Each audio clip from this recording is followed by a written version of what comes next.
L'Antéchrist revient de nouveau sur notre chaîne. Comment? Nous allons raconter une histoire, et à sa fin, nous entrerons dans un monde de controverses, dont l'énigme a traversé les temps et resté secret à ce jour. Le plus étrange sont les rumeurs, disant qu'il est vivant et présent dans notre monde. Mais où? Quel est son lien avec le triangle des Bermudes? Est-ce plutôt l'Antéchrist? Plongeons dans le monde mystérieux de cette histoire ensemble, le Samaritain.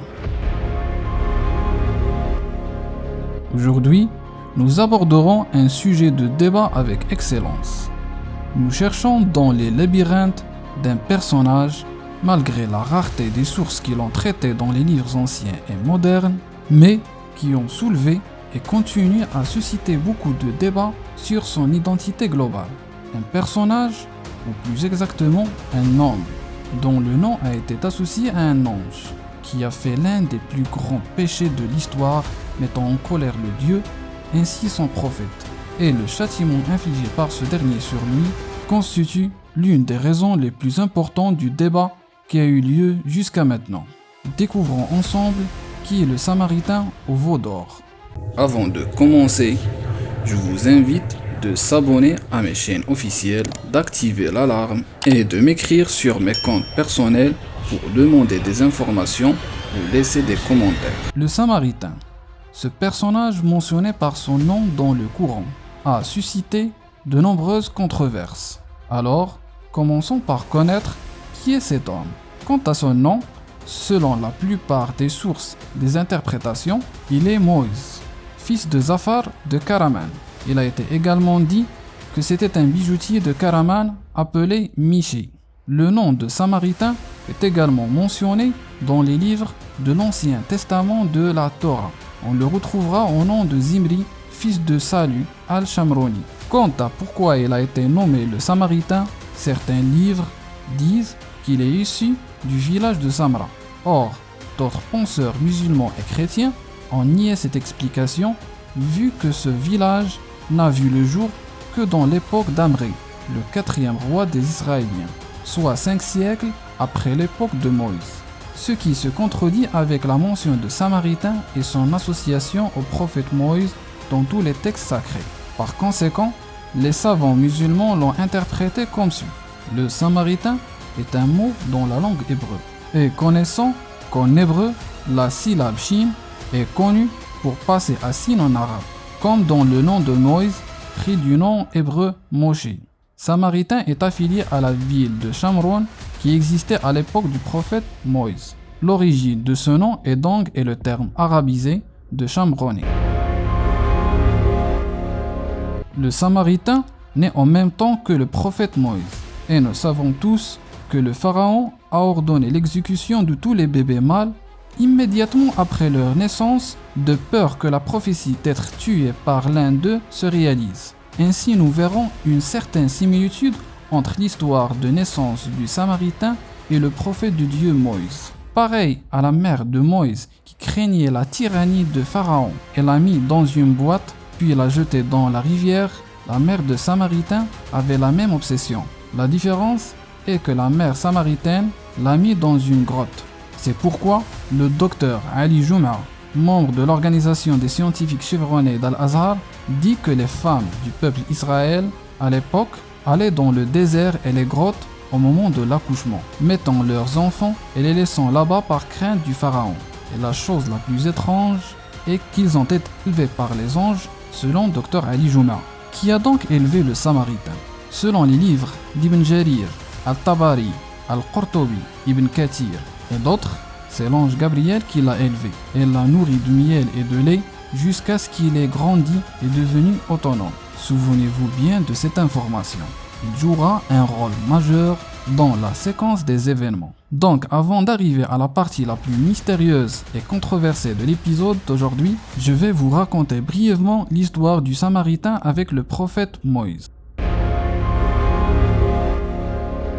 L'histoire du Samaritain et le prophète Moïse a été mentionnée dans tous les textes sacrés, avec quelques différences entre eux. Commençons par le Coran, où cette histoire est mentionnée dans le chapitre de Taha et Al-A'raf. Selon la plupart des interprètes, Après que Moïse et les fidèles aient survécu au pharaon et pendant leur marche, ils ont côtoyé un peuple qui adorait le veau. Les Israéliens ont donc demandé à Moïse de leur confectionner un tel dieu pour l'adorer, vu qu'il avait initialement l'habitude d'adorer des idoles et qu'il n'était pas très croyant aux religions divines. Mais Moïse les a avertis de l'infidélité et leur a dit que Dieu était très majestueux pour être incarné. Moïse et le peuple d'Israël ont poursuivi leur chemin jusqu'à ce que Dieu ordonna à son prophète d'aller recevoir les enseignements de la religion. Il a donc quitté son peuple 40 nuits et a laissé son frère Aaron comme son successeur. Parmi ces gens, on retrouvait le Samaritain qui était connu pour sa construction d'idoles et sa formulation de bijoux d'or. Le Samaritain simulait sa foi et cachait son infidélité. Il demanda aux Israéliens de lui donner ce qu'il avait des ornements du pharaon et son peuple pour les débarrasser de leurs péchés. Il les prit et en fit un veau d'or après qu'ils aient fondu. Il a dit aux Israéliens que c'était leur Seigneur et celui de Moïse qu'il avait oublié de l'emmener avec lui. Son peuple l'a cru à cause de leur faible foi et leur ignorance. Quant à Aaron, il ne pouvait plus les dissuader vu qu'ils étaient trop nombreux et qu'ils le menaçaient de mort. En plus, il craignait la sédition parmi le peuple d'Israël, ce qui l'exposerait au châtiment de Moïse. Quant à ce dernier, Dieu lui avait annoncé la tentation du Samaritain. Elle retourna donc vers son peuple pour les trouver en train de danser autour du veau.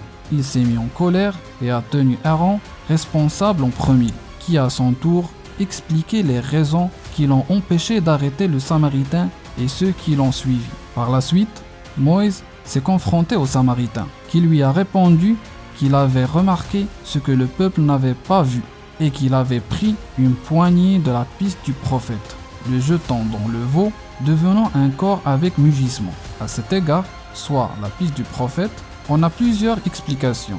L'une est que le Samaritain a été en mesure de voir l'ange Gabriel sur l'ordre du Dieu, afin de provoquer la discorde parmi le peuple d'Israël et de tester leur foi et leur croyance. Quant à l'explication que la plupart des savants musulmans ont adoptée, tels que Ibn al-Abbas, Qatada et d'autres, c'est que le Samaritain a vu Gabriel sur son cheval le jour de la traversée de la mer par Moïse et son peuple. Il remarqua les traces du sabot devenues herbeuses et il a su que c'était du sable béni. Il en a pris une poignée et l'a utilisé après avoir confectionné le veau pour qu'il devienne vivant.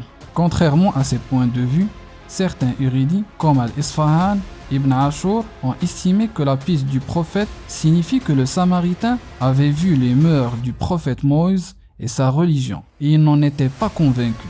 Les mugissements du veau seront donc expliqués selon eux par le fait que le Samaritain était un bijoutier astucieux et a créé un trou dans le corps du veau qui permet à l'air de sortir de la bouche, faisant cet effet. On continue avec la version coranique qui nous dit que le châtiment du Samaritain était de lui interdire tout contact avec les gens. Il est donc resté seul errant et éloignant de lui toute personne qui essaie de s'en approcher.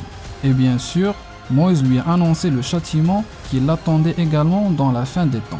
Quant au veau, il a été brûlé et dispersé dans la mer pour montrer sa réalité fragile.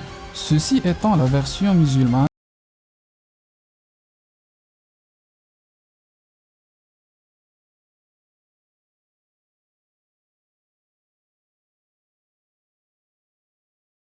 Ceci étant dit, rendez-vous la semaine prochaine pour une autre histoire encore plus intrigante.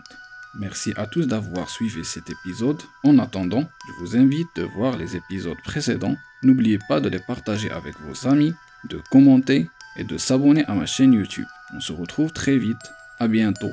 Salut.